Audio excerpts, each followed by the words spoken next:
হুজুর ইদানিং খুব দেখা যাচ্ছে ঘোড়া জবাই করে খাওয়া হচ্ছে, ইসলাম এটা কতটুকু জায়েজ? হানাফি মাযহাবের রায় অনুযায়ী এক শ্রেণীর ওলামা ইকরাম বলতেছে এটা না জায়েজ, আল্লাহ নবী নিষেধ করেছে। নবীজি নিষেধ করেছিলেন কখন? যে ঘোড়া জিহাদের আগে খাওয়া শুরু করেছে সাহাবীরা, বলছে এইভাবে যদি খাওয়া শুরু করো তাহলে যুদ্ধের জন্য ঘোড়া পাইবে কোথায়? নিষেধ করেছিলেন। কিন্তু উজবেকিস্তান, তারপরে রাশিয়া বেল্টের মুসলিম দেশগুলা, এই দেশগুলোর প্রত্যেকটা দেশের মানুষ ঘোড়া খায়। কেন? এরা বলে যে নবীজি যে বলেছিলেন সে সময়ের মাসআলা সেটা ছিল ক্ষেত্র বিশেষে, এখন কি যুদ্ধ ঘোড়া নিয়ে হয়? এই জন্য এরা খায়। এখন আপনার তবিয়তের সাথে আপনি মিলান। যদি আপনি মনে করেন যে খাইতে আপনার ভালো লাগে আপনি খাবেন, যদি খাইতে ভালো লাগে না তো আপনি খাবেন না। হানাফি মাযহাব এক্ষেত্রে খুব শক্ত যে না, খাওয়া যাবে না, এই জন্য আমরা খাই না।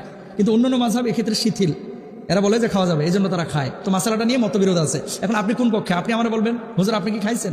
আমি খাই নাই, সাদিক আজারি ভাই খাইছে। বোঝেন নাই? আপনাদের এখানে ওয়াজ করছে না সাদিক আজারি ভাই? সাদিক আজারি ভাই খাইছে। হ্যাঁ, সাদিকুর রহমান আজারি সাহেব উনি খাইছে, আমরা একসাথে সফর করেছিলাম, খেয়েছে। কারণ মাসালাটা নিয়ে মতবিরোধ আছে। এখন আপনার তবিয়তে যদি ভালো লাগে আপনি খাইতে পারেন, এটা হারাম কিছু না, শুকুরের গোস্তের মতো হারাম না।